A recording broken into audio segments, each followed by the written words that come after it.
vocês puderem acompanhar depois. Ok, está gravando. Vamos continuar então a nossa aula de resistência. Deixa eu aqui compartilhar a tela. Excelente, vamos lá. Todo mundo consegue ver minha tela?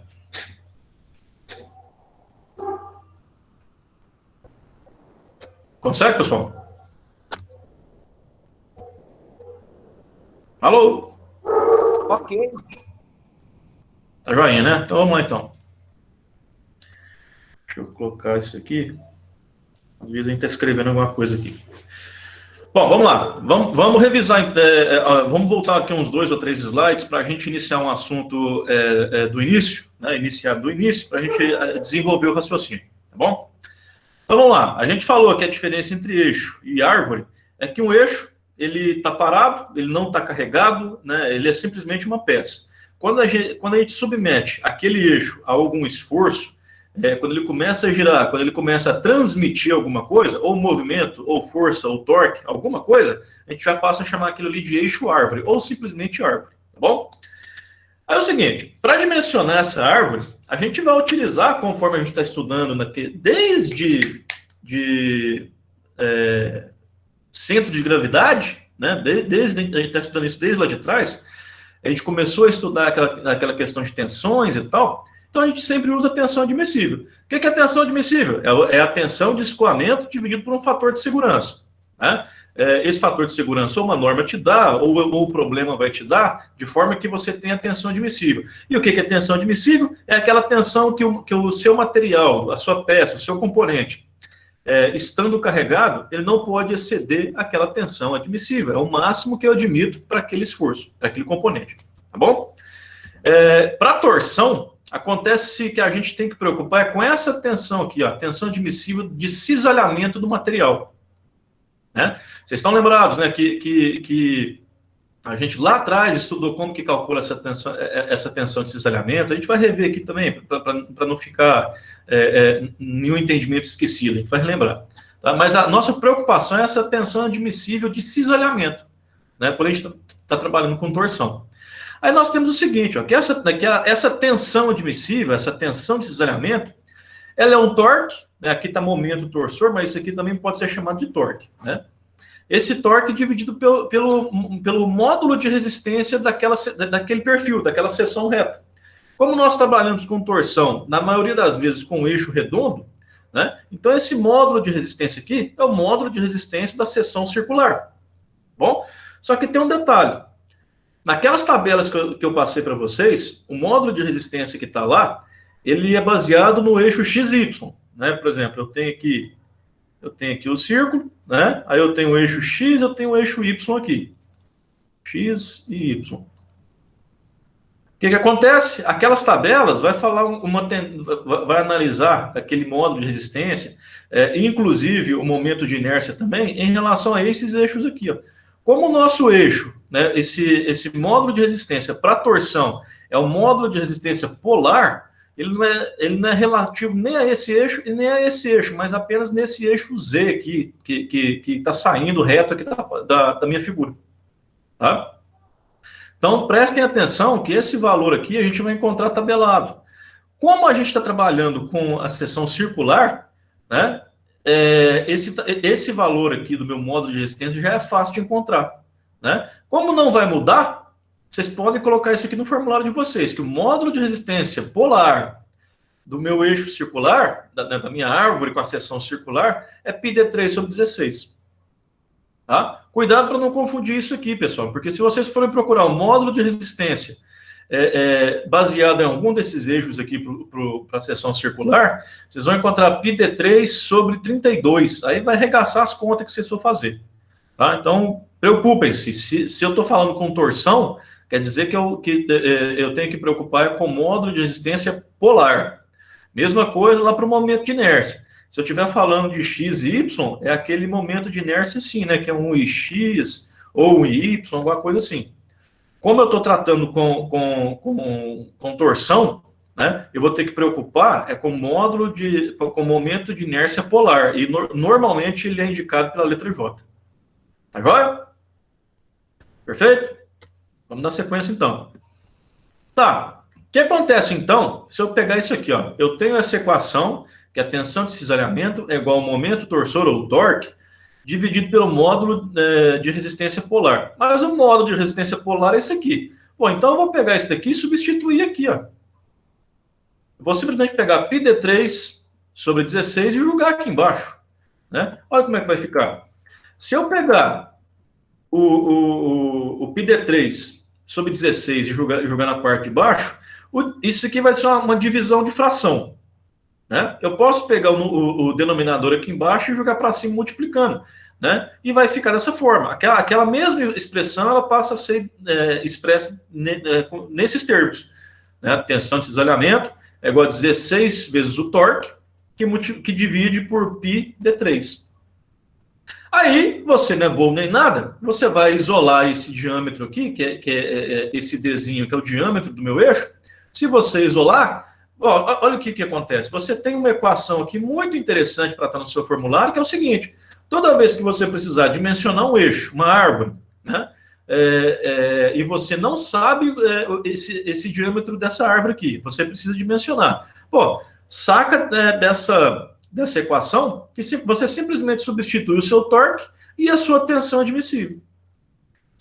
A tensão admissível você sabe calcular, que é só pegar a tensão de escoamento do material, de acordo com um coeficiente de segurança, você vai encontrar a tensão admissível. O torque está aqui, você já calculou em outras partes lá atrás, né? É só jogar aqui e você tem mais uma equação muito interessante para estar no seu formulário. Bom? Novamente, aí o que acontece? Esse momento torsor aqui, eu posso substituir ele por isso aqui, ó. Potência dividido pela velocidade angular. Ah, por que eu posso fazer isso, João? Porque lá atrás a gente já viu lá que potência é igual torque vezes a velocidade angular. Está no formulário de vocês lá, né? Potência é igual a multiplicação desses dois aqui. Pô, então eu isolo o meu torque, substituo aqui dentro, e a partir de agora eu tenho essa equação virou outra coisa. Se eu tiver aqui só com os dados de potência e velocidade angular, eu consigo calcular também. Aí se eu pegar ainda, e essa velocidade angular, eu não tenho ela em pi radiano, alguma coisa assim, né? Eu tenho em função da frequência, alguma coisa dessa forma. Então eu posso substituir, eu encontro outra equação para encontrar o valor do meu diâmetro. Eu estou utilizando, nesse caso, a minha tensão admissível, a frequência, né, que é quantas vezes aquele eixo está girando por segundo, e aqui a minha potência. Ah, mas eu não quero mexer com frequência, eu quero mexer com rotação, com RPM, rotações por minuto. Beleza, pode também. É só substituir que a minha rotação por minuto, eu vou transformar ela em rotação por segundo e significa a minha frequência. Então, vou e pego, substituo e está aqui a minha última fórmula para encontrar também o diâmetro de uma árvore. Né? Uma árvore com um eixo com um diâmetro maciço, né? Não é um tubo, por exemplo. Aí aquela mesma equação, eu usei ela de três formas diferentes. Aí eu consigo utilizar qual o dado que eu tiver, eu consigo substituir e dimensionar o meu eixo. Ok? Sucesso, sem complicação. Muitas equações para você se servir da maneira que você quiser, dependendo dos itens que você tiver para preencher. Agora? Isso aqui, pessoal, nada mais é do que a revisão do que a gente já conversou. Pode falar. Volta para mim, por favor, nesse slide aí, só um minutinho, só para poder terminar de copiar essas duas equações últimas. Pode falar, beleza. E interessante é o seguinte, pessoal, se vocês preencherem essas equações com essas unidades básicas aqui, né, o que você calcular vai sempre sair nessas unidades. Né? Só utilizem essas unidades para que vocês não se confundam. Que tem newton-metro, utiliza metro em vez de usar milímetro. Às vezes é mais conveniente usar milímetro, mas usa metro que fica que já vai sair nas unidades básicas também. Agora, aí, dependendo do caso, se for mais conveniente, você usa milímetro. Beleza, Anito? Beleza, obrigado. Beleza. Esse slide aqui é simplesmente um resumo do que a gente já conversou, né? Naqueles slides anteriores, a gente teve a definição de velocidade angular e como fazer para converter para RPM, para rotação, né? Para RPM. A minha relação de frequência, velocidade angular e rotações por minuto e velocidade, está tudo aqui. né? É só vocês irem substituindo à medida que precisar. Esse slide, pessoal, eu coloquei hoje no portal de vocês, tá? Só algumas coisas que eu coloquei aqui durante o dia que não está lá, mas no final da aula eu coloco lá e evito vocês ficar copiando aqui agora também. Beleza, Anísio? Ok. Tá no slide lá, acho que aí facilita, né? Aí facilita. Dá para ler com calma. Isso, não precisa ficar preocupando em copiar, não, pessoal. Só acompanha.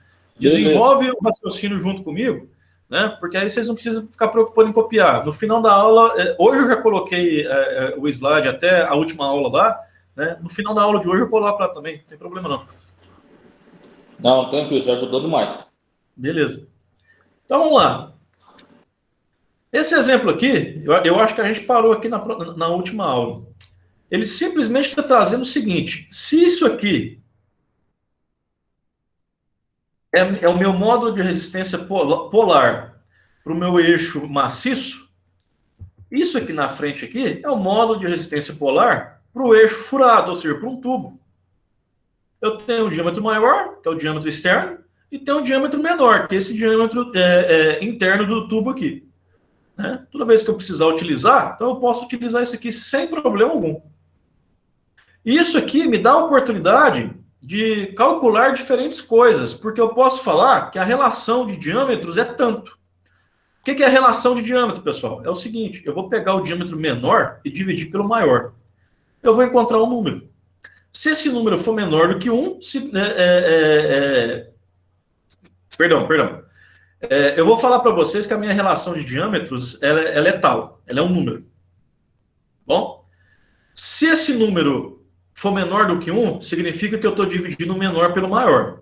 Óbvio, né? O menor pelo maior. Vamos dizer assim, 2 dividido por 4, dá meio. Né?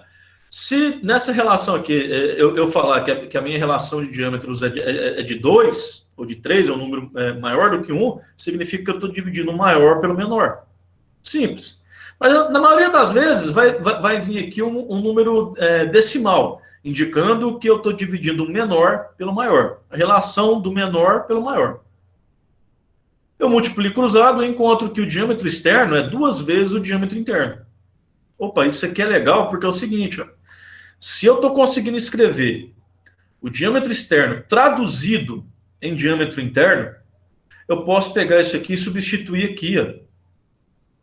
Porque se eu substituo esse Dzão e falo que o Dzão é igual a 2Dzinho, eu posso eliminar esse D maiúsculo aqui, o diâmetro externo, e trabalhar só com o diâmetro interno. Ora, se eu tenho uma equação que só tem uma variável, eu consigo isolar e resolver. Né? Nesse caso específico, olha o que acontece. Eu peguei esse 2D, substituí aqui e ficou assim. Né? O Pi16 para fora, aí o Dzão, os 2Ds maiúsculos aqui eu substituí. Eu resolvo isso daqui. Né? Ó, 2D a quarta, isso aqui vai ser 16D a quarta, menos D a quarta. Ok? 16 menos 1 dá 15. 15D a quarta.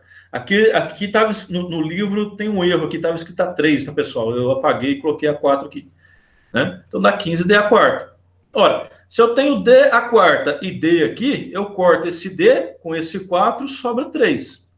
Né? Então, aí eu vou e multiplico 16 vezes 2 dá 32. O 15 permanece, o π permanece. Olha, isso aqui significa que o meu módulo de resistência polar é 15π D3 sobre 32.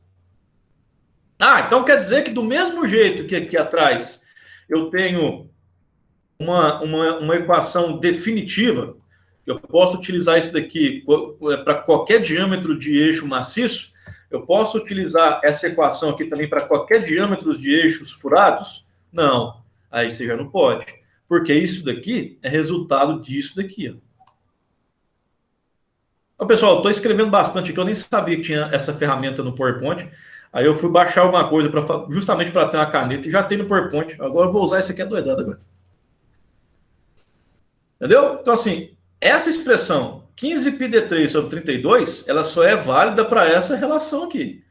Então, se o problema te der uma relação diferente, desenvolve isso daqui para você encontrar a sua própria equação. Tá bom? Tá, continuando. Eu tenho aqui, então, né, aquela mesma expressão lá da tensão de cisalhamento. Momento dividido pelo modo de resistência polar. Aí eu peguei aquilo ali, esse 15πd3 sobre 32, e substituí aqui embaixo. Ficou 15πd3, o 32 que estava aqui embaixo sobe multiplicando. Né, porque isso aqui é uma divisão de fração. Sobe multiplicando. Eu vou trabalhar isso aqui e isolar esse D. Olha aqui como é que vai ficar. Ó. Fica desse jeito. Eu isolei o D, que ficou na raiz cúbica. Vocês já sabem por que está uma raiz cúbica, né? Porque aqui estava ao cubo. Aí eu elevei os dois lados da raiz para cortar o cubo aqui do D. Aí ficou esse D isolado e eu tenho essa expressão. Eu resolvo, isso aqui é uma constante, 32 dividido por 15π.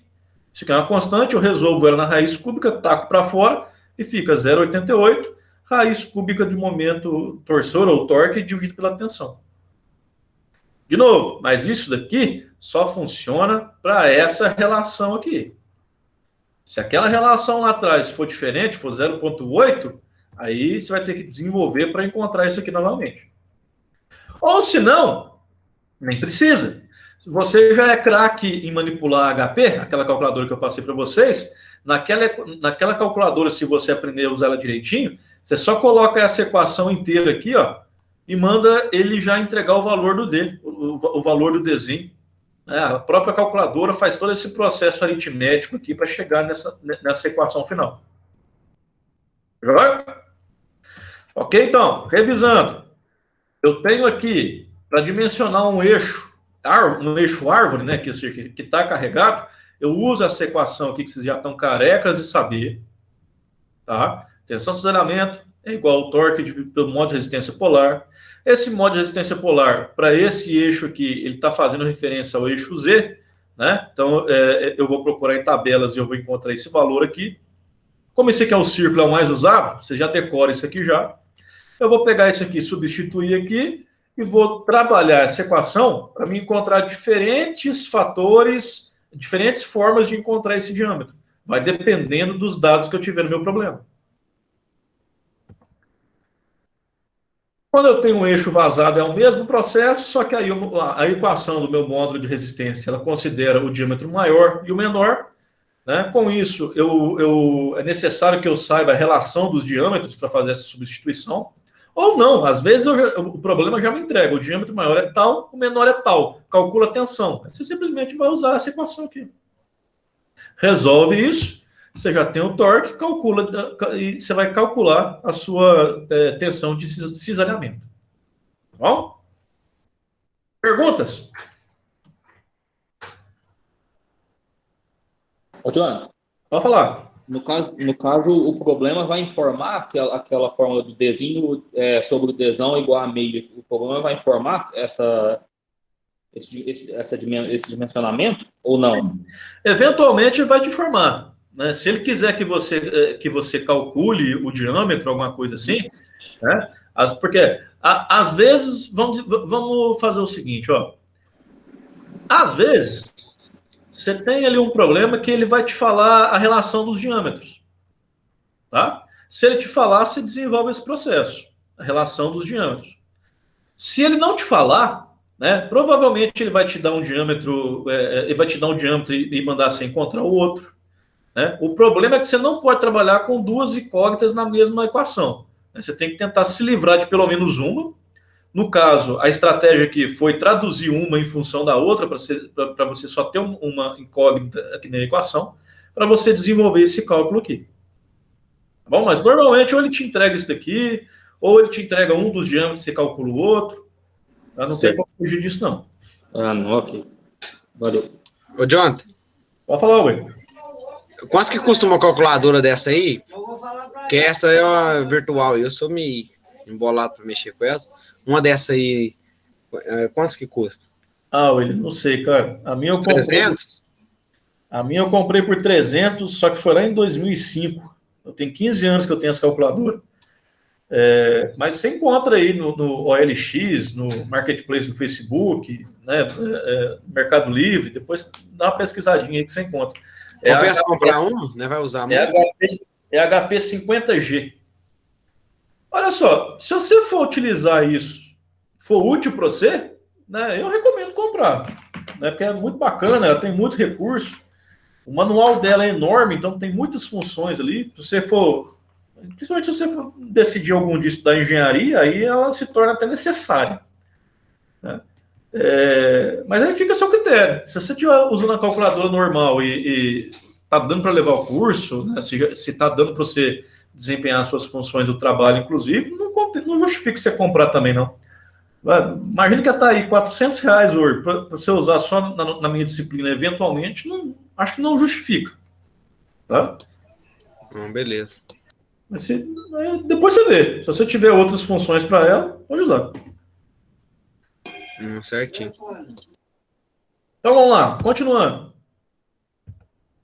O que eu quero mostrar para vocês aqui? Ó. Lá atrás, vocês lembram que a gente falou que a equação para encontrar essa tensão de cisalhamento aqui, ó, que a gente está vendo aqui, na torção, ela era o torque, que multiplicava esse C, que significa o raio do meu eixo, dividido pelo meu módulo de meu momento de inércia polar. Vocês estão lembrados, né? Aí essa tensão máxima aqui, se eu estou usando esse C, eu vou encontrar a minha tensão máxima que está na extremidade. Aí está aqui a tensão máxima. Se eu estou utilizando aqui qualquer raio aqui de 0 a C, eu tenho a minha tensão naquele local, que significa esse ponto aqui, por exemplo. Quanto mais para fora, eu vou aumentando a minha tensão até encontrar a tensão máxima. Bom? Vocês lembram disso, né? Só que tem um detalhe. Ó. Vocês lembram também que se eu pegar esse C aqui, ó, e jogar para baixo aqui dividindo, eu posso fazer, né? A divisão de fração. Estou fazendo o contrário aqui, ó. Eu pego esse C e jogo para baixo, eu tenho esse J dividido por C. Vocês devem lembrar quando a gente estava estudando lá atrás, quando a gente começou a estudar tensões, aquele negócio que tinha um tal de... Era momento que multiplicava um Y, era mais ou menos assim, momento que multiplicava um Y dividido por meu momento de inércia. Vocês lembram, né?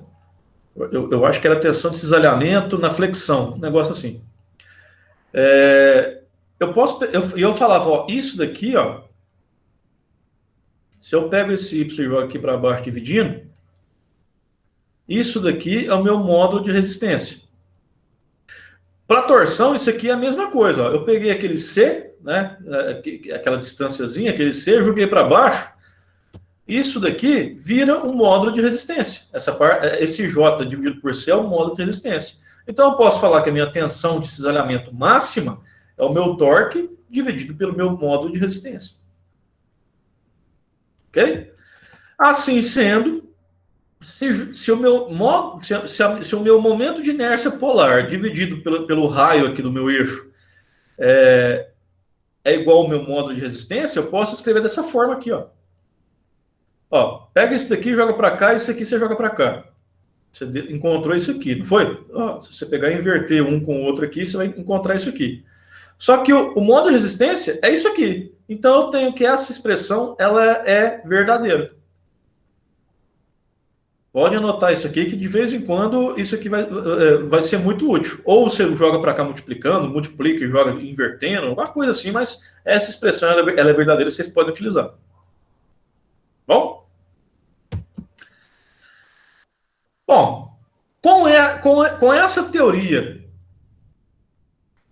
já apresentada, né, e entendida, o que a gente vai fazer daqui para frente? A gente vai pegar esses exemplos que o livro trouxe e vamos acompanhar a resolução para verificar onde que está sendo aplicado isso. Tá? O primeiro exemplo que está aqui é o seguinte.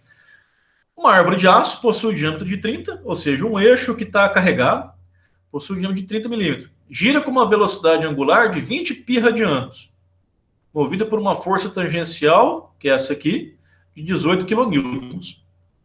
Beleza? O que está falado aqui está traduzido aqui.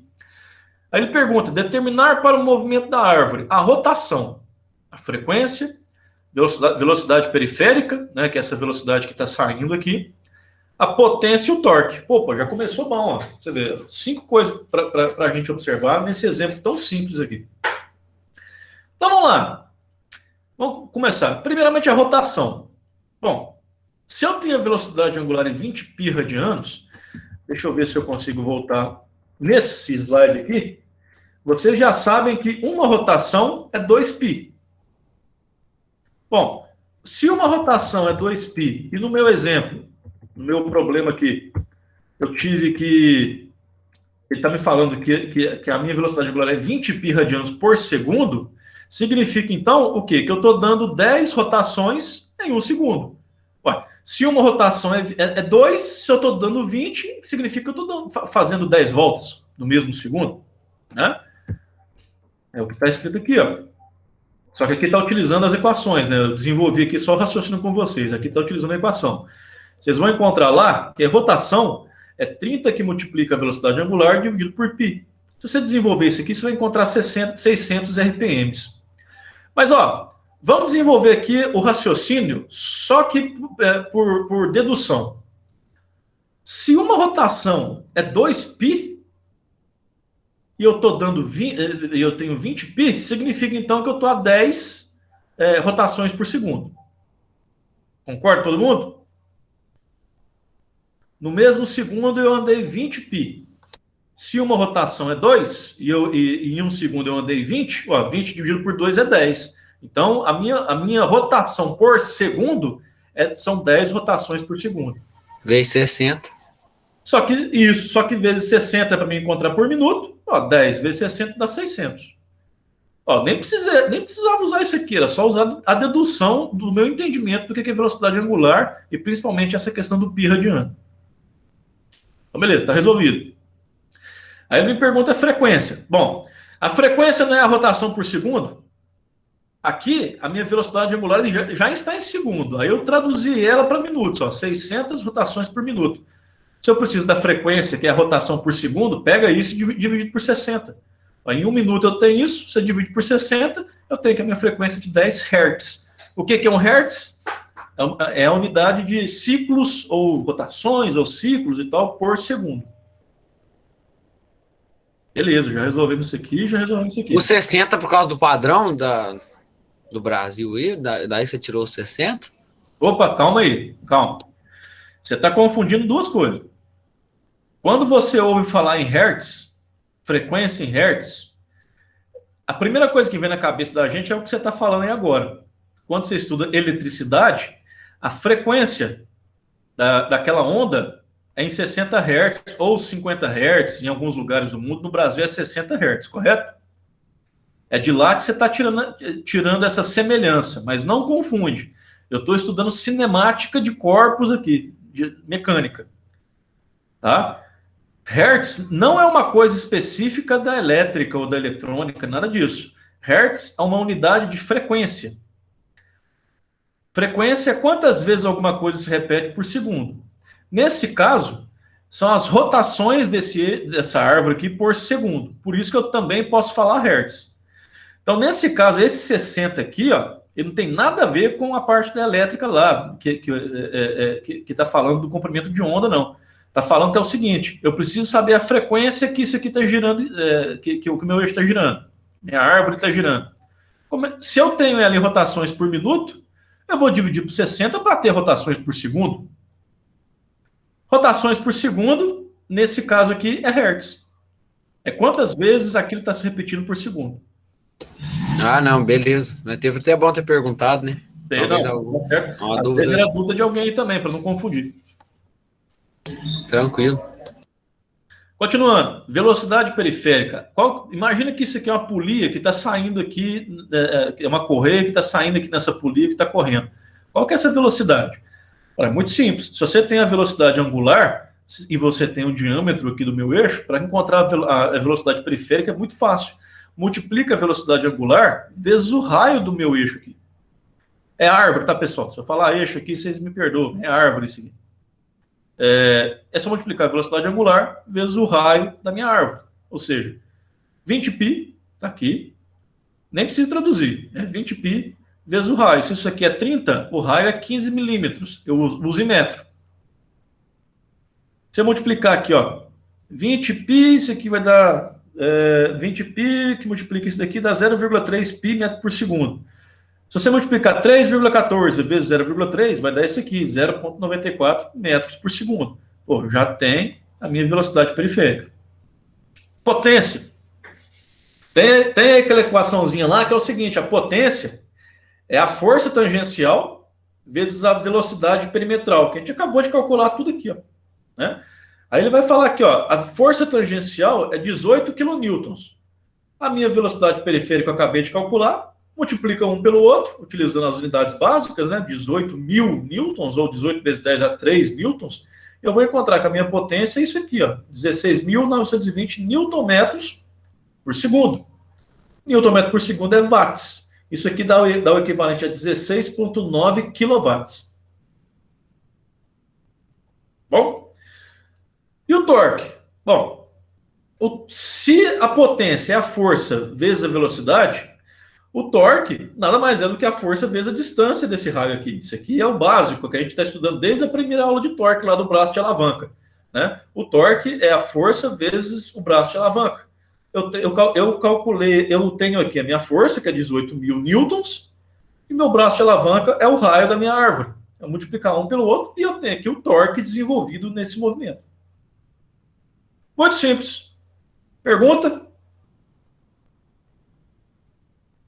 Essas matérias, assim, desse exemplo aí, estão melhor do que aquelas outras.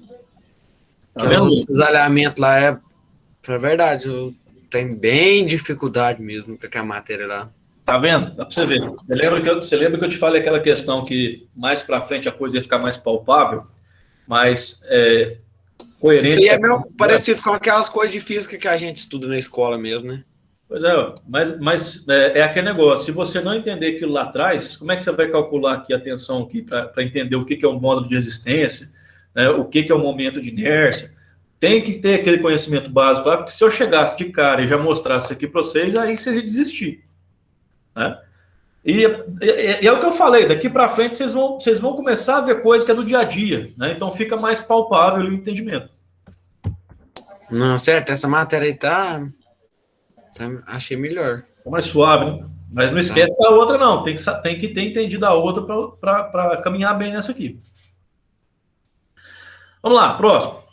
Dimensionar a árvore maciça de aço. Opa, é uma árvore maciça. Então eu posso utilizar uma daquelas equações que estava aqui atrás, aqui, ó. Uma dessas aqui eu posso utilizar de alguma forma. É a árvore maciça.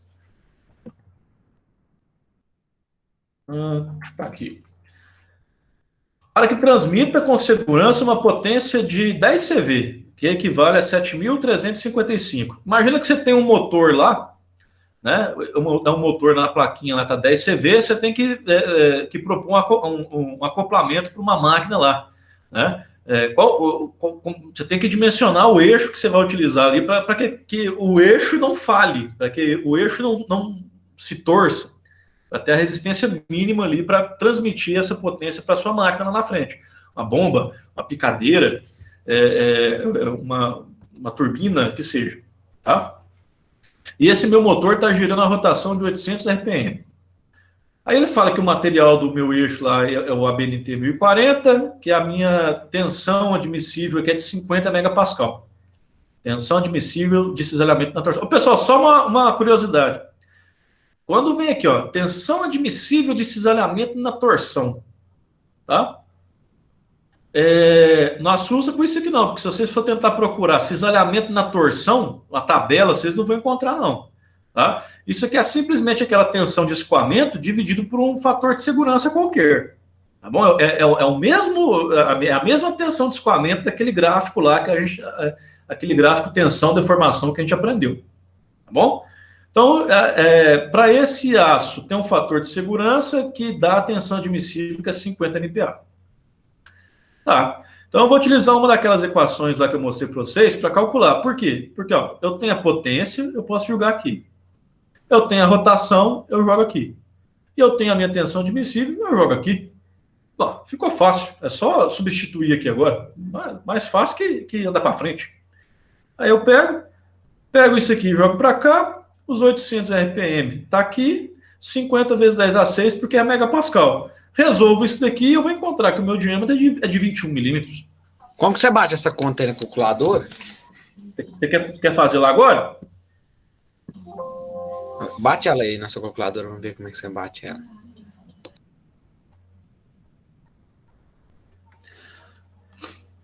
Está em degree, tal e tal. Aqui, ó. Aqui, ó. Cliquei aqui no meu shift laranja para mim entrar no módulo de equação aqui, tá bom? Aí fica mais visível para entender. Aqui, ó. Ah, pera aí, William, você está falando o seguinte, você já quer bater isso aqui? Não, tudo, entendeu? Pode fazer aí que vai dar para pegar. Tá. Porque é o seguinte, ó. Na calculadora, se eu mostrar aqui para vocês, ó, eu consigo inserir uma equação inteira nessa HP aqui, ó, e pedir para ela me falar quais que são as variáveis. Ela vai calcular uma a uma, tá? Mas para fazer isso, eu não consigo ensinar isso para vocês numa aula só, não. Tem que mexer na programação dela. No nosso caso aqui, que a gente está vendo aqui, que é só para que o William pediu só para resolver, a gente vai só resolver aqui então, tá? Como que eu vou... Só para ensinar como é que eu uso a calculadora aqui. Eu já entrei no módulo de equação e vou começar a digitar aqui, ó. 3,65. Agora eu vou ter que entrar com esse raiz cúbica aqui, ó, que multiplica. Tá multiplicando. Aí de cara eu vou colocar 3, que é o meu expoente aqui. Aí tá vendo isso aqui, ó? Essa função aqui, raiz de x, raiz de y no x aqui. Eu pego aqui o meu shift para a esquerda e clico nela. Automaticamente, quando eu fiz isso, aquele 3 que eu coloquei lá, ele já se tornou um expoente. De novo, ó, 365 é o início, que multiplica essa trapezonga toda aqui. Vou fazer essa parte de cima aqui, que está mais bacana. 365 que multiplica isso tudo. 365 que multiplica. É raiz cúbica, eu já coloco um 3. Aí eu vou falar que agora, ó, ô calculadora, coloca esse 3 numa raiz para mim. Aí ela foi e colocou. E aí eu vou começar a digitar o que está dentro aqui, ó. 7,355 dividido por 800 vezes 50 vezes 10. Aí aqui está o meu expoente, ó. Tá vendo? Esse y elevado a x, eu clico para subir a seta. De novo, eu clico aqui e subiu a seta lá, para mim colocar um expoente elevado a 6. Terminei de fazer isso, eu dou um Enter, aí vai trazer aqui para a tela principal, eu dou outro Enter, e aí vai e sai o resultado.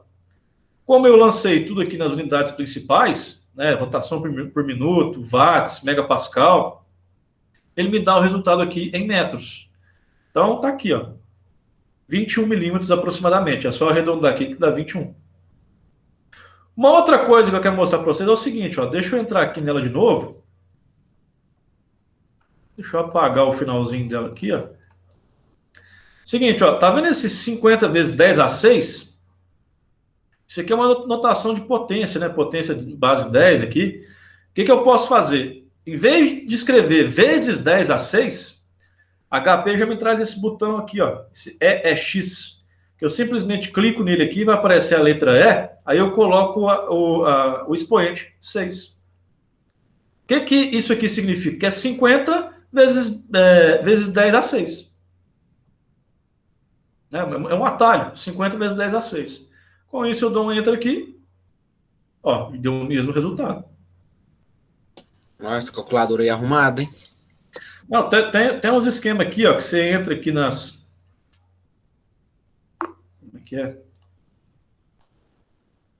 Você consegue aqui, ó, numeric solver equation. Aqui, ó, você consegue buscar equações, você consegue cadastrar equações e buscar, né, que é o que eu falei para você daquela programação lá.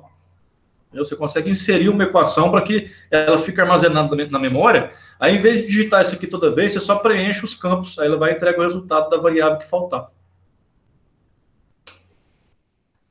Ué, tá doido? Beleza. Continuando. Resolvido esse aqui, então. Muito simples, muito bacana, né? É só aplicação de fórmula. Esse aqui.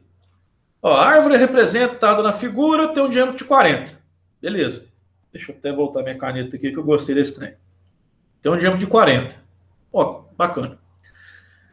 E comprimento de 0,9 metros. Ele fala que esse comprimento é 0,9 metros aqui, ó. Pessoal, seguinte. Quando falar de comprimento desse eixo, de uma árvore aqui, ele vai perguntar alguma coisa sobre ângulo de distorção, deformação tangencial. Eu acho que a gente não precisa estudar isso nesse momento, porque não tem muita aplicação prática para a gente, não. Tá? Então, toda vez que tiver essa questão de pedir ângulo de deformação, não sei o quê, se vocês quiserem aprender, está no livro. Tá? Não é complicado, não, mas é só porque não tem muita função para a gente nesse momento, eu não vou perder muito tempo, não. Mas se quiser aprender, está lá. Bom? Então, isso aqui você pode desprezar por enquanto.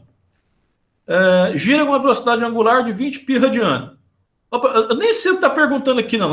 Já vamos tentar encontrar qual que é essa rotação. 20 pi radiano significa que num segundo ele está dando 20 voltas. Significa que num segundo ele está dando 10 voltas. É isso aí, Will. Muito bem. Tá vendo? 10 voltas por segundo. Qual que é a rotação por minuto? Multiplica isso por 60. 600. Vai dar os tal 600 lá. Bom? E movido por um torque de 200 Nm. Beleza, eu tenho um torque de 200, diâmetro de 40, rotação de 20 pi radiano. Tá.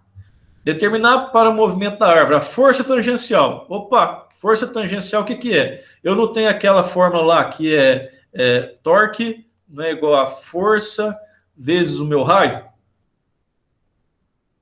Né? Se eu pego esse F, mantenho ele aqui e jogo esse raio para baixo, eu vou encontrar que F é igual ao torque dividido pelo R. Né? Que é a equação que eu estou utilizando aqui. Essa aqui é aquela básica, tá, pessoal? Ó, força vezes braço de alavanca dá o torque. Aquele aqui, ó. Só dei um karatê nele aqui. Ó, o torque eu tenho, o raio eu tenho, porque eu tenho o diâmetro. Né? É só substituir. A minha força tangencial é 10 elevado a 4 newtons, ou 10.000 newtons. Joia? Aqui. Velocidade periférica. Velocidade periférica é aquele negócio que a gente falou, que a velocidade periférica é a velocidade angular vezes um raio. Ó, aqui ele já escreveu direto aqui, ó, mas a velocidade periférica é igual ao meu ômega vezes um raio. Bem ruim aqui, mas dá para entender. Ó, o meu ômega está aqui, 20 pi radiano. Está aqui, 20 pi radiano por segundo. O meu raio está aqui, ó, que a gente já escreveu, que é 20 milímetros, está aqui também. Resolve isso daqui, vai dar 0,4 vezes pi. Né? 0,4 vezes 3,14 dá 1,26 metros por segundo. Está resolvido aqui também. Por que essa outra primeira aí deu 10 a quarta newton? Ele resolveu aqui, ó. 200. Por causa de newton metro por metro? Não. Esquece as unidades. Né? Pega o seu calculador e divide 200 dividido por 20 vezes 10 a menos 3. Vai dar 10.000. Isso aqui, ele simplesmente está escrevendo 10.000 em potência de 10. Beleza? Entendeu, William? Tô fazendo cálculo aqui para me ver. Isso. Verifica que na hora que você fazer essa conta, vai dar 10.000. 10.000 é potência de 10, é 10 elevado a quarta. 10 elevado a 3 é verdade. 10 elevado a quarta é 10.000. Não, certinho. Ali é a mesma coisa, né? Isso, a mesma coisa. O 10 a quarta quer dizer que deu os mesmos 10.000, beleza. Exato. Aí a velocidade a gente já calculou, tá aqui também. Aí ele pede a potência. Bom, a potência eu consigo escrever ela em função da minha força e da minha velocidade perimetral. Né? Então tá aqui, potência é igual a força tangencial vezes a velocidade perimetral, que eu acabei de calcular aqui. Né? 10.000 vezes 1,26. A minha potência está aqui em watts. 12.600 watts, ou 12,6 quilowatts. Pronto. Falta só agora aqui, ó, tensão máxima atuante. Vamos calcular? Deixa eu apagar esse aqui, peraí. Aqui, ó, minha tensão máxima atuante. A minha equação está aqui, né? A tensão máxima é igual ao torque dividido pelo módulo de resistência. O módulo de resistência já sabe que é π D3 sobre 16. Eu substituí aqui e esse 16 sobe aqui para cima. Beleza. Eu só preciso encontrar aqui agora a minha tensão resolvendo isso daqui. Por quê? O diâmetro eu tenho. 40. O meu torque eu tenho, já calculei. Cadê? Não, o torque tá aqui, ele está me dando 200. O pi é constante, 16 é constante, é só substituir. Eu substituo isso daqui e dá isso aqui, ó. 15,9 megapascal. Aqui ele fez uma horinha aqui ainda, separou uma coisa com a outra, nem precisava. Né? Bate na calculadora que vai dar 15,9 megapascal. Ou 15,9 vezes 10 a 6 pascal. Negócio assim. Perguntas? Suave, né, pessoal? A gente viu aquele tanto de equação lá, mas que é muita equação, você fica assustado. Meu Deus, mas no final das contas são só 2 ou 3 que você expandiu para um monte de coisa. Né? Você traduziu uma coisa em função da outra e está utilizando à medida que você precisar. É um cardápio bom para você ter ali e ter opções para você calcular. Bom, deixa eu ver esse aqui. Aqui não tem desenho, não. Vamos lá. O eixo árvore de seção transversal constante, ou seja, não é um tubo, né? Ele é maciço, tem um diâmetro de 50. Então, deixa eu aproveitar e desenhar aqui bem porcamente. Então, ele tem um diâmetro aqui de 50. Muito ruim, mas tá bom. 50 milímetros. Transmite uma potência de 60 kW a uma frequência de 30 Hz. Pede-se o seguinte, para determinar velocidade angular. Bom, eu vou lá no meu formulário, nas minhas opções lá, e vou encontrar que eu consigo falar a minha velocidade angular em função da minha frequência. Né? Quantas rotações por segundo? Aí eu consigo traduzir em função da velocidade angular, que é simplesmente 2π vezes a frequência. 2π vezes 30 vai ser 60 π radiano por segundo. Beleza, já tem velocidade angular. Muito simples. Só usar a equação direta. Ah, tá. Ó, despreza o que está escrito aqui. Vamos só desenvolver o raciocínio. 60 π radiano num segundo. Se numa volta eu tenho 2π, se eu estou fazendo 60, isso aqui significa o quê? Que eu estou dando 30 voltas, né? É isso mesmo? Ué, metade. 30 voltas. Aí você multiplica por 60, aqui que você vai encontrar, ó, 1.800 RPM. Por que eu multipliquei por 60? Porque são 60 segundos. Né?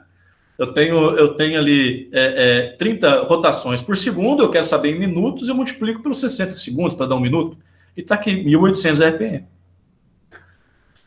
Torque no eixo. Bom, se eu tenho a potência, cadê a potência? Não, o problema me deu a potência. E eu calculei a minha velocidade angular, eu tenho essa equação aqui, ó, que potência é igual ao meu torque, que multiplica a velocidade angular. Aí eu consigo simplesmente, eu isolo o meu torque aqui, né, substituo os valores e está aqui, 318,3 Nm é o meu torque nesse eixo, dada essa configuração. E a tensão máxima atuante, novamente, eu vou lá, pego a fórmula, está aqui, eu substituo o meu módulo de resistência aqui embaixo, aí o 16 sobe lá para cima, pego todos os meus dados, jogo na equação, calculo e substituo. Vamos calcular isso aqui lá na HP de novo, Will? Ok, eu tava calculando essa outra aí que deu 318 para me entender ela aqui. É o 60 vezes π mesmo. Olha só, vamos resolver essa continha aqui na HP? Vamos, né? Vamos lá. Entra no equation. Aí eu vou entrar aqui, ó, 16, que multiplica 318,3. Aí eu quero dividir, né? Se eu clicar aqui em dividir, ele só divide essa primeira parcela. Tá dividindo tudo, né? Porque você quer a multiplicação, então o que eu colocar dividindo vai dividir o 16 também. Mas eu quero que fique bonitinho, que nem no livro lá, né? Então, eu seleciono tudo e divido. Como é que eu seleciono? Né? É só clicar com essa setinha, com as setinhas que eu vou movimentando. Se eu clico aqui para cima, eu selecionei tudo. Dividido por... aqui, ó. Olha o que é interessante, ó. Tá vendo esse π aqui? Em vez de você digitar aqui 3,1415 e 1 milhão de casa decimal, você faz isso aqui, ó. Tá vendo esse símbolo do π aqui, ó? Só que ele tá acima e à esquerda, né? Então, aqui, ó. Igual na científica, né?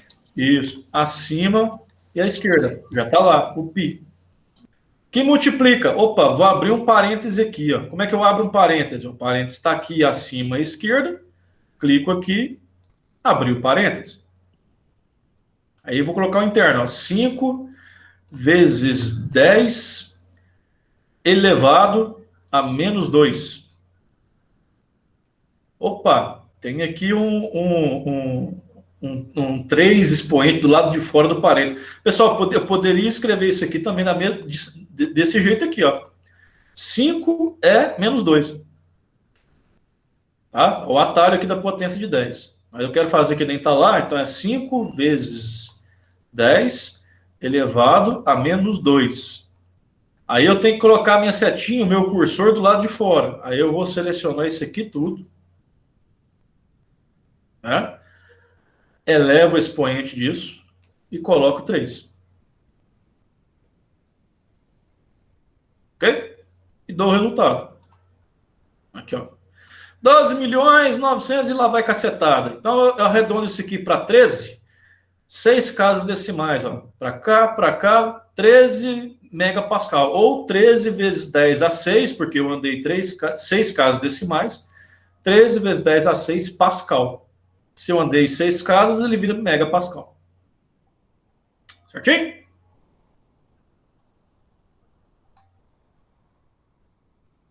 Certinho.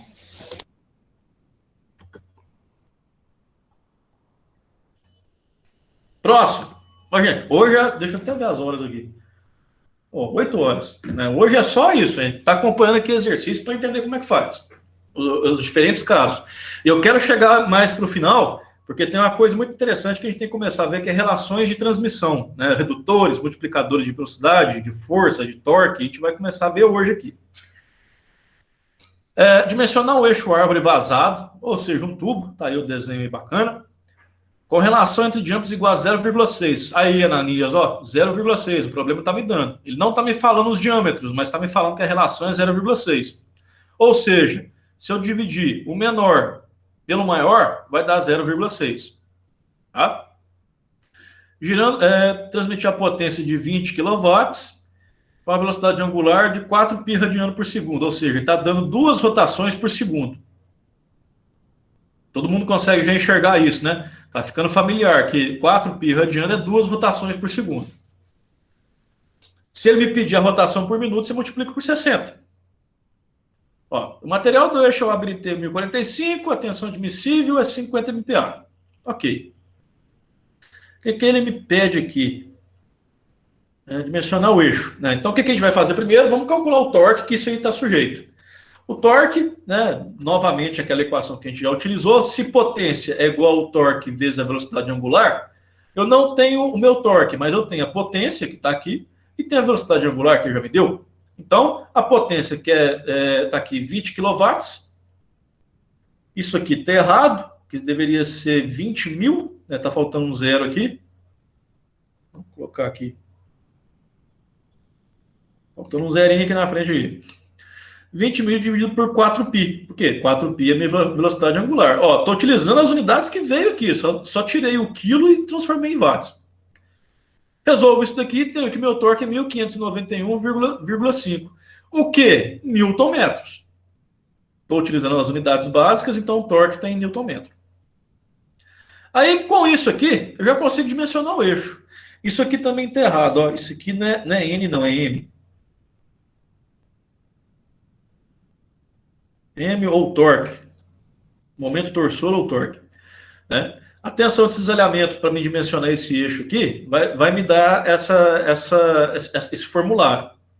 Só que vocês lembram que o meu módulo de resistência polar para um tubo é isso aqui, né? Eu tenho que trabalhar com um diâmetro maior ou menor. Só que ele já me falou que a minha relação é 0,6. Opa, deixa eu mostrar um negocinho aqui para vocês, depois eu apago. Aqui, ó. Diâmetro menor dividido pelo maior é igual a 0,6.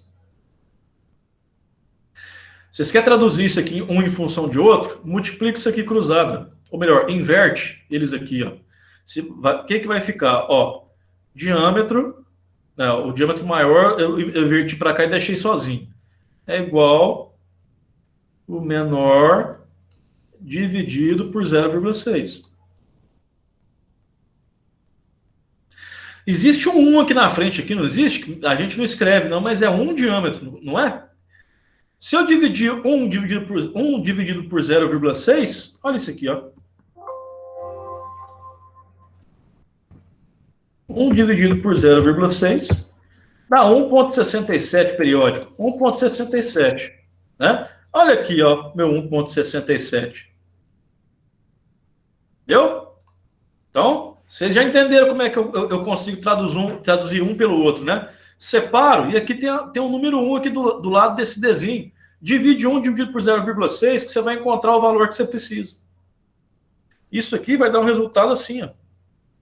Se eu dividir 1 dividido por 0,6, isso daqui vai ser Dzão é igual a 1,67 Dzinho. Porque eu dividi 1 dividido por 0,6. Ó, se eu tenho que o meu Dzão é 1,67 Dzinho, eu substituo aqui na equação. Eu tenho um Dzão aqui, substituo os dois. E vou resolver isso aqui da mesma forma que a gente calculou aquela hora lá. Deixa eu apagar isso aqui. Rapaz, estou satisfeito com essa ferramenta. Não. Mas aqui não vai dar para apagar, não. Manteve o outro lá, né? Tá bom. Só falta esse negócio aqui agora. Não consegui tirar. Ah, não, consigo sim. Ótimo.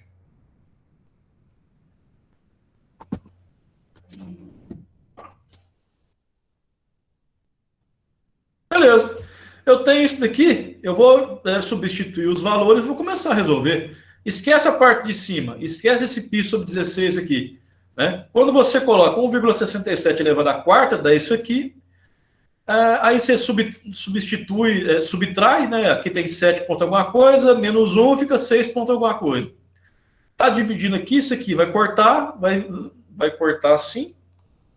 Isso aqui corta, fica 3 aqui.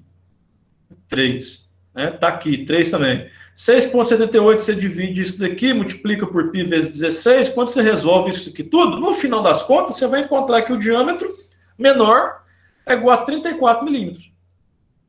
Como aquela relação, você já sabe que o diâmetro maior é igual a 1,67 Dzinho, aí você substitui esse Dzinho por 34. Aí você vai encontrar que o diâmetro maior é 57 milímetros. Muito suave, muito tranquilo também.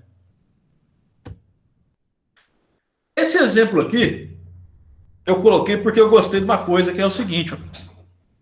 A gente está acostumado, na maioria das vezes, inclusive, a resolver questão de torção com elementos circulares, né? Tubos e eixos, né? que quando carregado vira uma árvore. Esse exemplo aqui ele traz um negócio muito interessante, que ele está falando agora sobre vamos dizer assim, uma árvore quadrada. Né? Aí ele fala o seguinte, ó, a figura representa a chave para movimentar as castanhas da placa do eixo árvore do torno. Deixa eu fazer isso aqui, quer ver?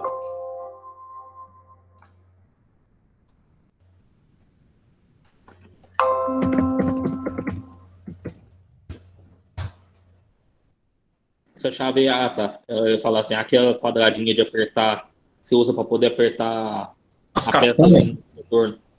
Tá vendo essa chavinha aqui, ó? A ponta dela é quadrada, tá vendo? Aí ela tem esse bracinho aqui para que você, com a mão, faça um torque. Puxa aqui, empurra ali, você faz um torque. Aí você encaixa essa pecinha aqui, ó, na placa universal do torno. Tá vendo aqui, ó? Cadê a imagem? Tá vendo essa placa aqui? Tá vendo esse furinho quadrado aqui? É aqui que você encaixa aquela chave. Aí quando você vai girando isso daqui, para quem não conhece um torno mecânico, à medida que você vai girando... Né, João? É o quê? Caro, né? 1.700 conto. Ué, essa aí tá cara. Essa aqui é de quatro castanhas, né? Eu confesso que eu não tenho noção de preço dessas coisas não, viu, gente? Você conhece e falou que tá caro, então tá caro. Aí, à medida que eu giro Não, isso não daqui... é isso, não. Eu achei o preço meio salgado mesmo. Pois é. Quando eu giro isso daqui, você está vendo que isso aqui é um eixo roscado. Essas castanhas pelo lado de dentro, elas têm umas ranhuras também, e aqui dentro aqui existe como se fosse um prato ranhurado aqui dentro também. De forma que, na hora que eu giro qualquer uma dessas peças aqui, porque ela tem vários acoplamentos, né? Esse negócio tá movimentando aqui, peraí. Pronto, fica mais fácil. Eu coloco aqui aquela chave, quando eu giro esse parafuso aqui, por conta dessa placa ranhurada que tem aqui dentro, e as castanhas, elas são ranhuradas também, à medida que eu giro qualquer uma desses pontos aqui, tem um ponto aqui, tem um ponto aqui, as 3 castanhas, elas sobem e elas fecham simultaneamente, juntas. Né? Para que isso? Porque aí eu consigo ter uma centralização mais perfeita do eixo que eu vou colocar aqui para usinar. Tá? Só uma curiosidade, né, para vocês entenderem o que é uma placa de torno, como que ela funciona. Vamos voltar. Para aqui, tá. Aí eu falo o seguinte, ó. Cargas das castanhas da placa, o eixo árvore no torno. A carga máxima que deve ser aplicada em cada extremidade é 120 newtons. Esse 120 aqui, ó, é essa força que o torneiro vai colocar na mão, que ele vai apertar isso aqui. 120 newtons em cada força aqui. Aí ele manda dimensionar a extremidade da seção quadrada de lado A. Esse umbigo dela aqui para fora, ele tem aqui um lado A, e ele manda dimensionar. Qual que é essa medida? Para que, ao aplicar essa força, você não danifique essa ponta aqui. Eu achei esse exemplo interessante, porque a gente vai calcular aqui uma coisa quadrada em vez de ser só um círculo, né? Aí ele fala que o material é 1045, a tensão de escoamento é 400 megapascal. Cuidado com essa informação que você quer pegadinha. Aí você vai pensar, caramba, mas que tensão alta? É a tensão de escoamento. Logo depois ele fala, ó, como a chave será submetida a variação brusca de tensão, recomenda-se a utilização do coeficiente de segurança K igual a 8. Então eu vou pegar a minha tensão de escoamento, vocês lembram lá daquele gráfico lá de tensão de deformação? Que é aquele gráfico assim, ó. Aí aqui a fase elástica, aí vinha aqui, fazia assim e rompia aqui. Tensão de escoamento está aqui, ó. É aqui que ele está falando, tensão de escoamento. Fator de segurança está aqui, K igual a 8. Então eu vou pegar isso dividido por isso, aí eu vou encontrar minha tensão admissível. 50. Beleza, vamos continuar? Aqui, ó. Então, a minha tensão admissível é a minha tensão de escoamento dividido pelo meu fator de segurança, que vai dar 50 megapascal. O módulo de resistência polar da seção quadrada é isso aqui, ó. Se aquela hora lá, o módulo de resistência da seção circular era πd3 sobre 16, e eu tinha tirado isso de livro, de internet, qualquer coisa, isso aqui é a mesma coisa, ó. Esse valor aqui, agora não é para um círculo, é para um quadrado agora. 0,23, o lado elevado ao cubo. Tá? Jonathan, onde você encontrou isso? Está no livro, está na internet, é isso aqui que a gente tem que procurar. Tá. Vamos continuar? Aí, vamos. O torque que atua na chave determina-se através de... o torque nada mais é do que uma força vezes um braço de alavanca, uma distância. Só que no caso eu tenho duas forças, então eu tenho que considerar as duas forças. Isso aqui é um binário, eu tenho que considerar as duas forças. Então, 2 vezes a força, vezes o meu braço de alavanca, que no caso aqui é 120 para os dois, né? Aqui teve uma coincidência, que a força é 120 e a minha distância também é 120, mas podia ser diferente. Então, 2 vezes a força, vezes a minha distância. Então, 2 vezes 120, que é a força, vezes o braço de alavanca, que é 120 também. Jonathan, e se um lado fosse maior que o outro? Bom, vamos dizer que isso aqui fosse 150. Né, e aqui 120. E as duas forças iguais, 120 também. Aí, em vez de juntar aqui, eu ia ter que fazer separado. Ó. O meu torque ia ser igual a 120, que é a força... Eita. 120, que é a força, que multiplica 120 aqui, que é a distância. Mais 120, que é a força, que multiplica 150, que é a distância. Que me dá o torque total. Ok? Ia dar 32.400. Já fez aí, Will? Fiz. Não, pera aí, deu o quê? 32.400? Foi do jeito que você falou aí, do outro jeito que você falou. Tá, do outro jeito, né? Beleza. É, que você pôs 150 no meio aí. Isso mesmo. Então, assim, eu trouxe esse exemplo aqui para vocês verem que se tiver diferente, aí tem que ser diferente aqui também. Porque aí, senão você vai ver, mas qual distância que eu vou colocar? Maior ou menor? Não, é as duas, porque você tem duas forças. Resolvendo isso daqui, que um torque sendo aplicado naquele eixo, é isso aqui, 28.800 Newton milímetro. Por que aqui está milímetro? Porque aqui, ó, você utilizou milímetro. Ou melhor, nem aqui, né? Aqui, referente ao deslocamento. Tá aqui, ó. Se você tivesse utilizado metro, aí seria Newton metro. Mas pode utilizar milímetro também, não tem problema não. Continuando. Dimensionamento da seção. Ó, é a mesma expressão aqui da tensão de cisalhamento admissível. Né? Só que em vez agora de eu colocar πd3 sobre 16, eu vou substituir pelo meu módulo de resistência polar da seção quadrada. Eu pego isso aqui eu calculei, isso aqui está aqui agora, eu vou ter uma única variável que é a letra A, que é o lado do meu quadrado, porque a minha tensão admissível eu já tenho também, está aqui, 50. Eu substituo essas coisas tudo, só que com um detalhe. Por que nesse caso foi mais conveniente manter milímetro aqui, ó, fazer o cálculo do torque com milímetro? Porque a minha tensão admissível, ela está em megapascal. Megapascal também pode ser escrito como Newton por milímetro quadrado. Se eu fosse transformar isso aqui em metro, ia ser 50 vezes 10 a 6. Né? Mas nesse caso aqui, é uma conversão direta. Megapascal é igual a isso aqui. Ora, então tá bom. Eu tenho o meu torque em milímetro e a minha tensão em milímetro. Então tá, eu jogo o valor real aqui. A minha equação é aquilo lá, que ela está aqui, né?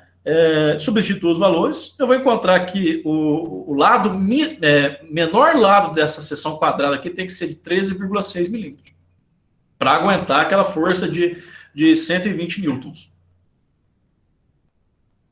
Tá? Aí, assim, pessoal, só para ter uma noção de grandezas, tá? Quanto que é 120 newtons? É muita força? É pouca força? Bom, ó para você ver. O que eu tenho que fazer para levantar 1 quilo do chão? Se eu tenho um saquinho de feijão no chão e eu preciso levantar aquele 1 quilo, né? Eu estou fazendo uma força de 10 newtons para levantar aquilo lá. Ou seja, 10 newtons é igual a 1 quilograma força.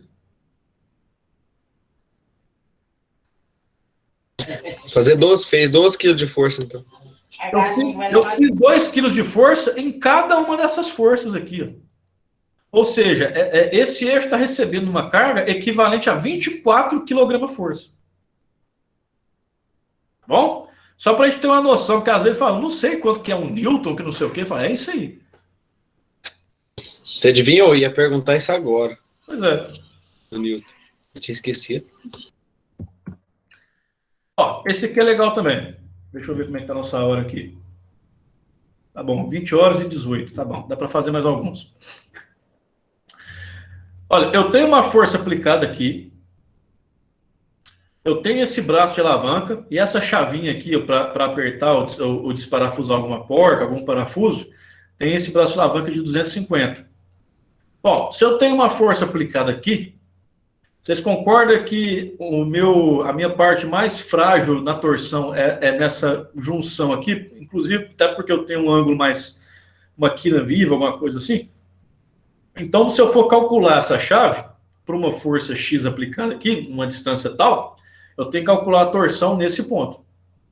Né? E aí os meus esforços têm que segurar aqui. A figura representa uma chave soquete utilizada na fixação, a carga máxima que será aplicada na haste da chave soquete é 180, então aqui é 180. Pede para dimensionar a chave. Qual que é o diâmetro que tem que ter? O material é esse aço aqui, escoamento 650 com fator de segurança de 6,5. Então a minha tensão admissível é isso dividido por isso. Já calculando o torque, né, que está aqui, é 180 vezes o braço de alavanca, a força vezes o braço de alavanca, o meu torque está isso aqui, 45.000 Nm, porque eu utilizei milímetros aqui no meu cálculo. Minha tensão admissível. Tensão máxima que deve ser a tensão é o meu fator de escoamento dividido pelo meu fator de segurança, eu divido aqui, a minha tensão admissível é 100 megapascal. Peguei isso e dividi por isso. A unidade de megapascal equivale a Newton por milímetro quadrado, feito isso eu mostrei no slide anterior. Então isso daqui é igual a 100 Newton por milímetro quadrado. O meu torque também está em milímetro, então vai ficar fácil calcular. Para mim dimensionar essa haste, aqui ó, meu módulo de resistência é redondo, então é π d3 sobre 16. A minha tensão está aqui, então eu vou pegar isso e jogar embaixo do meu torque, que é aquela equação lá, né? Então a minha tensão é o meu torque dividido pelo meu módulo de resistência. Eu trabalho aquela equação, eu vou encontrar essa expressão, substituo os dados e está aqui o meu diâmetro. O diâmetro mínimo nesse ponto aqui para essa chave tem que ser de 13 milímetros. Ah, pode ser 20? Pode. Não pode ser 12. Bom? Olha, pessoal, você já viu que virou uma receita de bolo, né? Com exceção daquela peça quadrada lá do exemplo anterior, né? Todas são circulares, né? Eu vou sempre cair nessa expressão do meu módulo de resistência e sempre nessa expressão aqui da minha tensão de cisalhamento, né? É só desenvolver e encontrar o meu torque, né? E tendo a tensão de cisalhamento aqui, eu consigo encontrar o meu diâmetro que eu preciso. Receita de bolo. E agora é o seguinte. Primeiramente, eu vou encerrar nossa aula aqui mostrando um vídeo, tá? Para depois a gente continuar algumas coisas aqui, para mim explicar para vocês essa relação de transmissão entre polias, correias, engrenagens. Isso daqui é uma aula específica para isso, né? Já está a apresentação pronta aqui, as coisas e tal, mas para mostrar isso eu tenho que passar um conceito dessas variações de velocidade e rotação com os diâmetros diferentes de polias ou engrenagens, tá bom? Nossa aula aqui, ó, a gente tem mais ou menos uns 20 minutos de aula ainda, eu vou pedir para vocês não saírem da frente do computador para que vocês assistam esse vídeo aqui, é muito interessante, vai ser uns 13 minutinhos de vídeo, aí encerrando esse vídeo a gente encerra a nossa aula de hoje, tá bom? Porque esse entendimento do que o cara vai falar aqui é interessante para a gente começar a entender essa relação de transmissão. Para transmitir, inclusive, torque entre esses elementos. Tá? Eu escolhi esse vídeo aqui que tem uma animação muito interessante lá, porque a gente vai utilizar ela mais para frente. Vamos lá?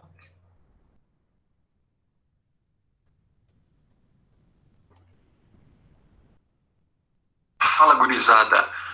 Hoje eu vou estar extremamente importante que você saiba esses nomes para saber utilizar corretamente a equação que será mostrada depois no vídeo.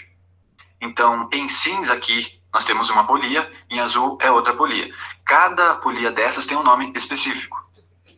A polia em cinza... Pessoal, prestem atenção que nesse exemplo aqui, é por isso que eu trouxe esse vídeo, a animação ela vai mostrar esses pontos de referência aqui para vocês verem as velocidades, os acoplamentos da correia com a polia, tá? Para vocês verem essa questão das velocidades relativas. Nós chamamos de polia motora, porque é ela que inicia a transmissão de movimento. Ou seja, essa polia está conectada em algum equipamento que gira, pode ser, por exemplo, um motor, e esse motor vai fazer com que essa polia gire, tá certo? Então, essa polia é a polia motora, ou seja, tem outro equipamento que gira essa polia aqui. Já a polia azul é chamada de polia movida. Por quê? Porque é a polia motora que, quando gira, faz com que a polia movida gire. A polia movida, ela não gira por conta própria. Ela somente vai girar se a polia motora girar.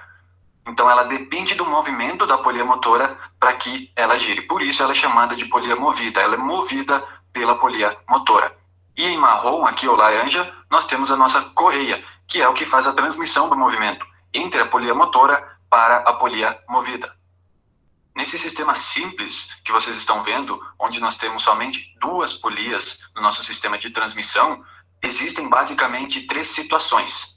A primeira situação é quando as 2 polias, tanto a polia motora quanto a polia movida, possuem o mesmo diâmetro. Então, nesta situação, a rotação das 2 polias será a mesma. Então, se a gente aumentar a rotação da polia motora, por exemplo, está em 1000, aumentar para 2000, a rotação da polia movida também irá para 2000. Sempre a rotação da polia movida irá acompanhar a rotação da polia motora. Se aumentarmos em 10 vezes a rotação da polia movida vai aumentar em 10 vezes. Então, diâmetros iguais mantêm as mesmas rotações. A segunda situação que nós temos é essa daqui, onde a polia motora tem diâmetro menor do que a polia movida. Então, como vocês podem observar, nessa situação, a rotação da polia motora é muito maior do que a rotação da polia movida. Então, prestem bem atenção que, enquanto a polia movida dá uma volta, ou seja, tem uma rotação, a polia motora já deu 2 rotações. Então, a rotação da polia motora é o dobro do que da polia movida. Então, se nós tivermos, por exemplo, um motor conectado neste eixo da polia motora, fazendo com que essa polia gire e este motor esteja girando, por exemplo, a 2000 RPM, a nossa polia movida vai estar girando a 1000 RPM. A nossa terceira situação, então, seria o inverso disso. Seria quando a nossa polia motora é muito maior do que a nossa polia movida. E nesse caso aqui, nós temos o inverso do que tínhamos na situação anterior. Então, aqui, a cada uma volta da polia motora, nós temos 2 voltas da polia movida. Isso, pessoal, varia muito de acordo com o diâmetro de cada polia. Não é nada fixo de que sempre vai ser o dobro. Depende do diâmetro de cada polia. Mas só para vocês entenderem que, de acordo com essa variação, nós temos uma variação na rotação e na transmissão dessa rotação. E se nós tivermos o mesmo diâmetro, nós vamos ter a mesma rotação entre as 2 polias. Então, agora que você entendeu esses detalhes, entendeu como funciona essa relação de transmissão, a gente pode, então, finalmente ir para os cálculos, para aprendermos como calcular a rotação que teremos em cada uma das polias, de acordo com essa relação de diâmetro e rotação. Então, para que a gente consiga fazer esses cálculos, a gente utiliza esta equação. Então, não precisa se apavorar, não é nem um bicho de 7 cabeças, tá? É uma equação simples até. O máximo que você vai precisar fazer é saber dividir e multiplicar. Mas antes de começarmos a utilizar esta equação, como os exemplos que eu vou passar para vocês, vamos dar nome aos bois. Então, deixe eu explicar para vocês o que cada uma dessas letras e números aí significam. O primeiro item que nós temos é o item N1. Ele significa a rotação da polia motora, ou seja, a rotação que essa polia cinza aqui tem. Então, vai depender se está conectado a um motor, por exemplo, qual é a rotação daquele motor. O item abaixo do item N1 é o item N2. O item N2 corresponde à rotação da polia movida, ou seja, dessa polia azul aqui. Tá? Perceba que o N1 aqui está falando de motora, o N2, movida. Tá? Então, aqui nós temos o D2 e o D1. O D2 é o diâmetro da polia movida, essa aqui. Então, D de diâmetro, o 2 corresponde à movida, que nem aqui o N2 corresponde à movida. E como você já deve estar imaginando, o D1 corresponde ao diâmetro da polia motora. Nessa equação, nós temos 4 informações. 2 que são relacionadas à polia motora e 2 relacionadas à polia movida. Quando você for utilizar essa equação, você precisa ter 3 informações. Tá? São 4 informações, mas você precisa ter 3 e a quarta, seja ela qual for, você consegue descobrir. Então, para que fique claro para você a forma de utilizar essa equação, eu resolvi mostrar alguns exemplos. Então, o primeiro deles, nós vamos ter duas polias com o mesmo diâmetro, que é o que nós vimos na situação passada. Então, você já sabe que polias com o mesmo diâmetro têm a mesma rotação, mas vamos supor que você não soubesse, que você não tivesse assistido esse vídeo, mas que você tem essa equação aqui. Pela equação, a gente também consegue descobrir isso. Então, nesse caso, eu sei a rotação, o N1, a rotação da minha polia motora, motora, é 1.500 RPM. Eu sei porque essa polia, o eixo dela está conectado a um motor, e esse motor gira a 1.500 RPM. Então, eu coloco aqui no N1, 1.500. O N2, que é a rotação da polia movida, que é o 2, eu não sei e eu quero descobrir, tá? Quais são as outras informações? Diâmetro da polia movida e diâmetro da polia motora. Então, vamos supor que as duas polias têm 10 centímetros, então eu vou colocar aqui no D2 e no D1, 10 em cada. Um ponto importante que eu até esqueci de mencionar é que esse valor aqui não importa se ele é em centímetros, em metros ou em milímetros. O que importa é que você sempre coloca os dois valores na mesma unidade. Que nem aqui eu fiz, centímetros e centímetros. Então, se você colocar aqui os dois em centímetros, ou os dois em milímetros ou em metros, não importa. Agora que a gente já montou a nossa equação, é muito fácil. É só multiplicar em x, ou seja, eu pego o valor N2 e multiplico pelo 10. E pego o valor de 1.500 e multiplico pelo outro 10, pelo D1. Assim eu vou ter a seguinte equação. 10N2 é igual a 10 vezes 1.500. Dando seguimento às operações matemáticas, eu vou passar esse 10 aqui para baixo, vou passar dividindo por esse outro valor aqui, e então a nossa equação vai ficar assim, ó. N2 igual 10 vezes 1.500 dividido por 10. Posteriormente, nós vamos ter que 10 vezes 1.500 é igual a 15.000, continua dividindo por 10. E quando eu dividir, eu vou ter a resposta final do N2, que é 1.500 RPM. Ou seja, a rotação da polia movida, que é a N2, é 1.500. E qual era a rotação da polia motora? N1 é 1.500. Então, eu estou vendo aqui, pelo meu cálculo, que a rotação da polia motora e da polia movida são iguais. Tá? Então, isso acontece por quê? Porque o diâmetro das duas polias são iguais. E a gente pode observar isso na nossa animação, onde a gente percebe visualmente que a rotação entre as duas polias é a mesma. Mas e agora se a gente tiver essa situação, onde a polia motora é menor que a polia movida? Nesse exemplo, eu quero descobrir a mesma informação, ou seja, eu quero descobrir qual é a rotação da polia movida, o N2. Então, eu vou utilizar a mesma informação de rotação da polia motora, ou seja, 1.500 RPM. Por quê? Porque está conectada lá a algum motor, que eu conheço a rotação e eu sei que essa polia gira a 1.500 RPM. E eu quero descobrir a rotação da polia movida. Então, eu preciso ir lá e medir o diâmetro das duas polias. E nesse exemplo aqui eu descobri que o diâmetro da polia motora é 7 e o diâmetro da polia movida é 14. Então, eu coloco esses dados na minha equação, faço agora a multiplicação em x, ou seja, N2 vezes 14 e 1.500 vezes 7. Assim eu vou ter 14N2 é igual a 1.500 vezes 7, ou 7 vezes 1.500. Pegando esse 14, passando ele para o lado de cá do igual, ele passa dividindo. Então eu fico com N2 igual a 7 vezes 1.500 dividido por 14. O que é igual a N2 igual a 10.500 dividido por 14. E fazendo essa divisão eu vou saber que N2 é igual a 750 RPM. Ou seja, esse valor aqui é a metade de 1.500.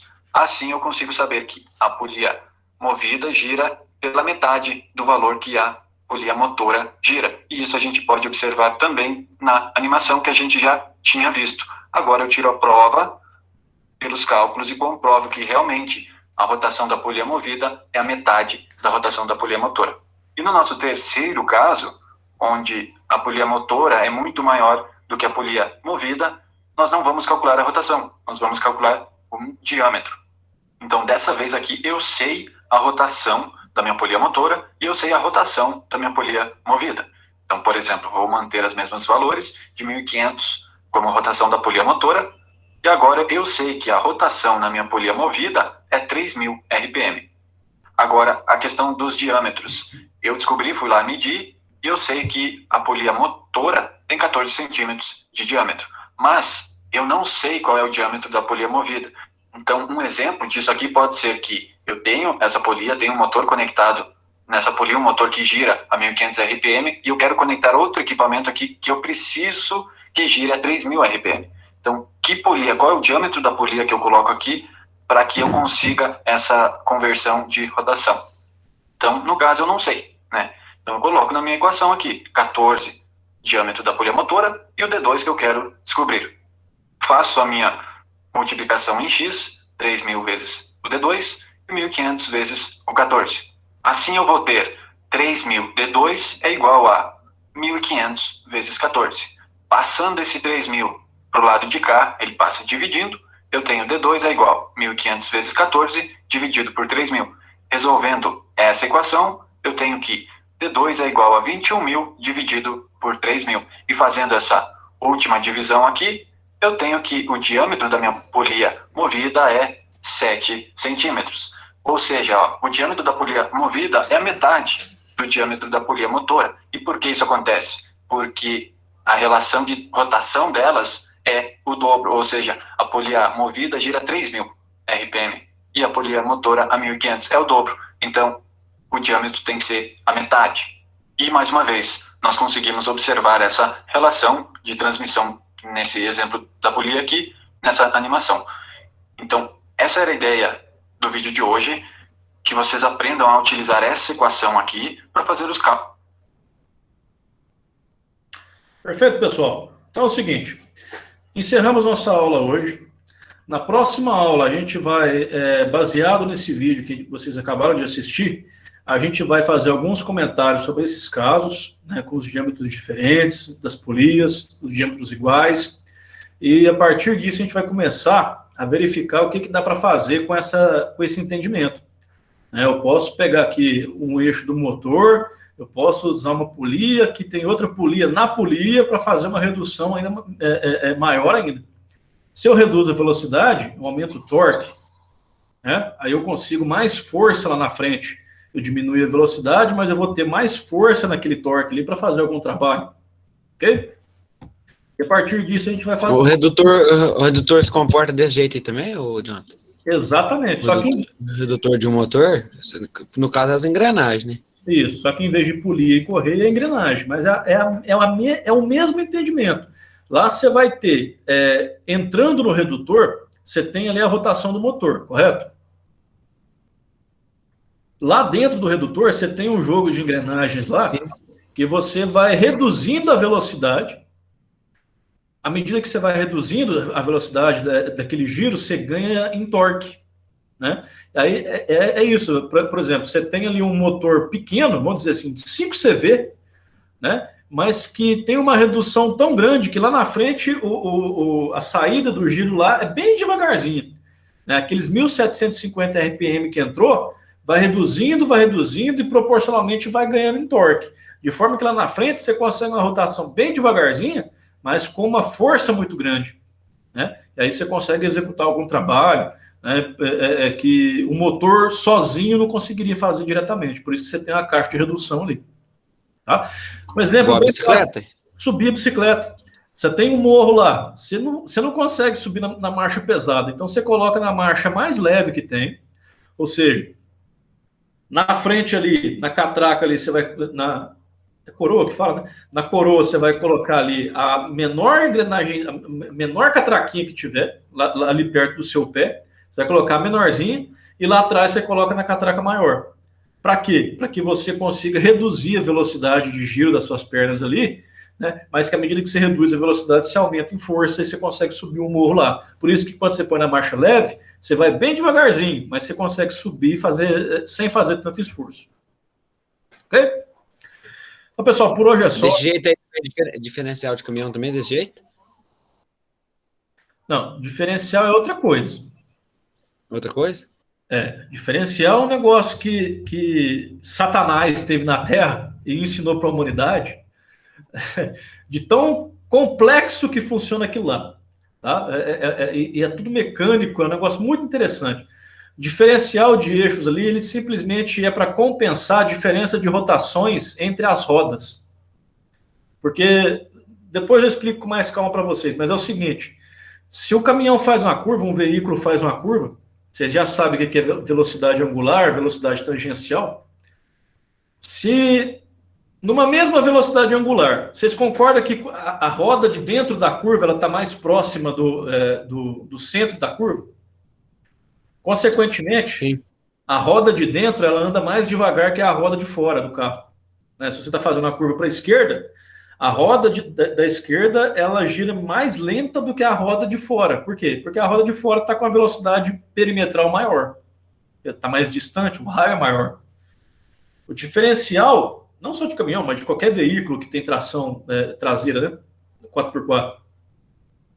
Aquela caixa que vocês viram lá dentro lá, é um sistema de engrenagens cônicas que trabalham para compensar essa diferença de velocidade das rodas.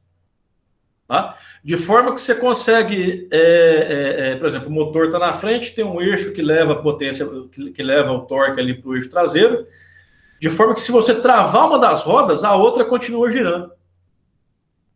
Isso só é possível depois da invenção do diferencial. Me lembrem de trazer na próxima aula um vídeo em preto e branco, antigo, acho que da Mercedes-Benz ou da Volks, explicando como que foi desenvolvido o diferencial. Que é muito interessante, se vocês não conhecem, vai valer a pena conhecer. Bom, vou até anotar aqui. Beleza. Eu lembro, sei. Tá bom? Então, pessoal, por hoje é só. Na próxima aula a gente continua a partir desse slide aqui, beleza? Beleza. Valeu, um abraço. Ô, John, você vai passar alguma atividade lá na próxima aula? De manutenção ou de resistência? De manutenção de hoje, vai ter alguma atividade valorizada, alguma coisa assim? Ou vai ser só aula mesmo? Você fala segunda-feira? Hoje? Não. O segundo horário não é comigo, não. O segundo horário né? Não, vai ser o Luiz Fernando normal, então. Isso, hoje é aula normal. Ah, não, beleza. Bom? Valeu, gente. Boa noite. Boa noite para vocês aí. Ô, boa noite. Ô, Jonathan. Pode falar.